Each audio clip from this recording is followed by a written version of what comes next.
So everybody's talking about Q star, and I actually suspected that it was related to the A star search, which is common in artificial intelligence for pathfinding in games like MMOs and so forth.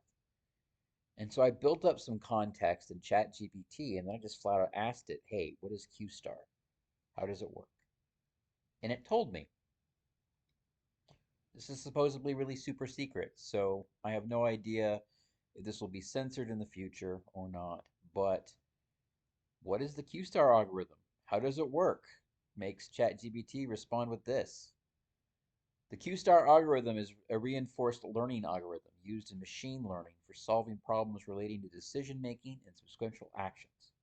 It is closely related to the Q learning algorithm, is designed to find an optimal policy in a Markov decision process where an agent interacts with an environment to maximize a cumulative reward. So, if you're not aware of this, Markov trees are the basis for things like how Git saves data and things like that. And it basically what it comes down to is every node in the tree is given a weight and a value, and Bob's your uncle at that point. Basically, it just comes down to they're looking at the tree, doing tree of mind thinking, and trying to figure out which path or which node to which path is the optimal solution. So they're choosing from all the possibilities possible, but they have to map it out first. Here's how the Q star algorithm works. Initialization. Initialize a Q table that represents the expected cumulative rewards for each state action pair in the MDP. Basically, for every state or part of the tree, you've got a state definition defined as its place in the tree and everything up to it, and then the value. Think of it as a prefix tree or trie in that sense, but not quite. Initially, these values are often set to 0 or random values because, yeah, you're just trying to initialize and seed it and see what happens. Exploration versus exploitation. The agent decides whether to explore new actions or exploit the current knowledge to maximize expected rewards.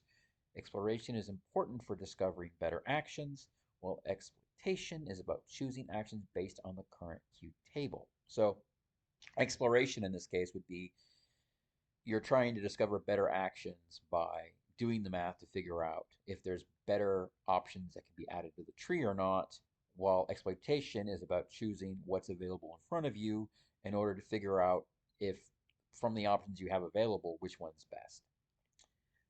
Action selection.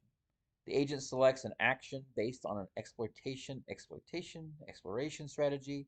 Common strategies include epsilon greedy, where the agent chooses the action with the highest Q value with a certain probability, epsilon, and explores random actions with a probability of 1 minus epsilon. So basically, find the node in the tree with the greatest potential for reward, in this case, the highest weight, and then figure out if that's actually going to work by doing random actions and comparing the results against that. This is probably the gigantic amount of training data and computation required that was talked about on Twitter. Interact with the environment. The agent performs the selected action and observes the new state and the immediate reward from the environment. So it's actually doing the action and then caching the result and then saying, "Hey, I did this. I got this value. Let's see. Hey, how does that compare with these other options?" Update Q values. Using the observed reward in the new state, the agent updates the Q value for the previous state action pair. Q star uses a slightly different update rule compared to the Q learning algorithm. The update equation for Q is, and then you've got this. So Q star input S input A equal to Q star, and it's a recursive algorithm because it's a tree-based solution. So it's really just about A star and then this fun thing, which is really just about look at this math. It's a recursive, wow, it's a recursive function with depth first search, and you're actually looking at the maximum value that you get from each node, and you're effectively just trying to compare that value.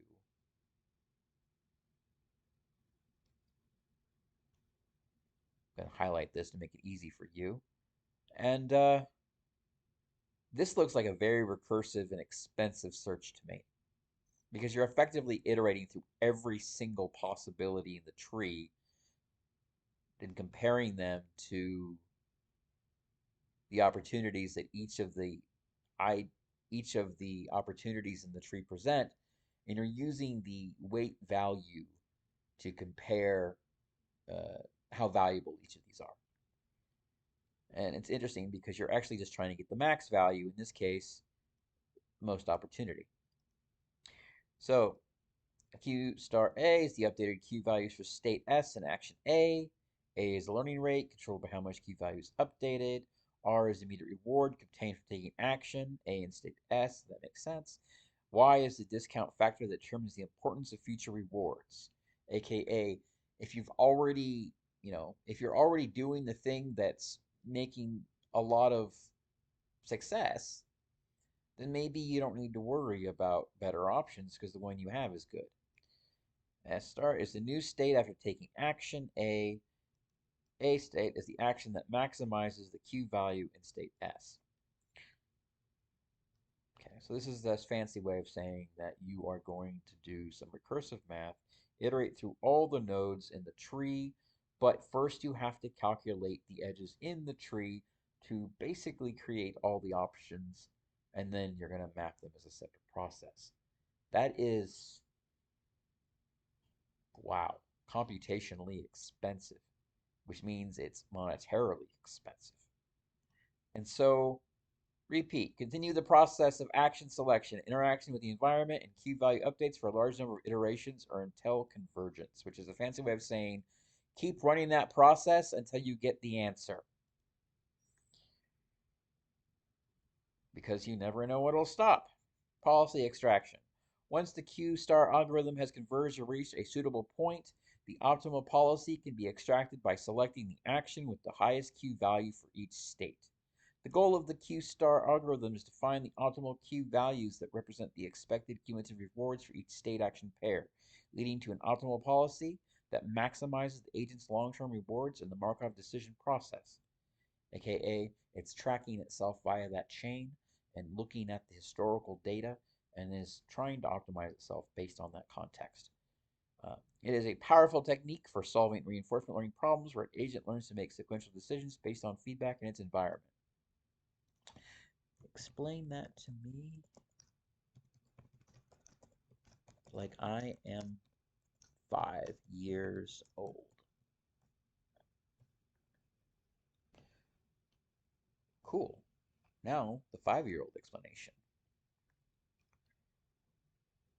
All right, imagine you have a robot friend and you want to learn how to do things step by step. The Q star algorithm is like teaching your robot friend to make the best decisions. Here's how it works. At first, your robot friend doesn't know anything, so you start with some guesses about what's good and what's not. Okay, that lines up with what we said earlier. Your robot friend has to decide whether to try something new or do something it already knows. Again, aligns up with the math from earlier.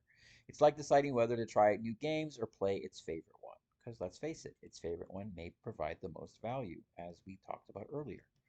When your robot friend tries something, like playing a game, it sees if it's a good choice or not by looking at the score it gets. If it's a fun game, it gets a high score. If it's not fun, it gets a low score.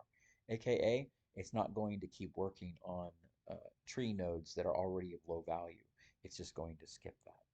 Your robot friend keeps track of the scores and uses them to figure out which games are the best. It wants to play the games that give the most fun, aka it's tracking the values in the tree and trying to iterate on the higher scores. It doesn't look at the scores for one game. It also thinks about what might happen next. It's like thinking, hey, if I play this game now, what other fun games can I play later? Your robot friend keeps playing and learning. It changes its mind about which games are the most fun as it goes along. This is the important thing. It's data driven. It's basically saying, look, we're going to start reevaluating all thoughts based on individual weights, and we're going to be data driven about that and use comparative stack ranking to figure out which one is best, which is basically the same as the human process. Okay, robot friend keeps playing and learning.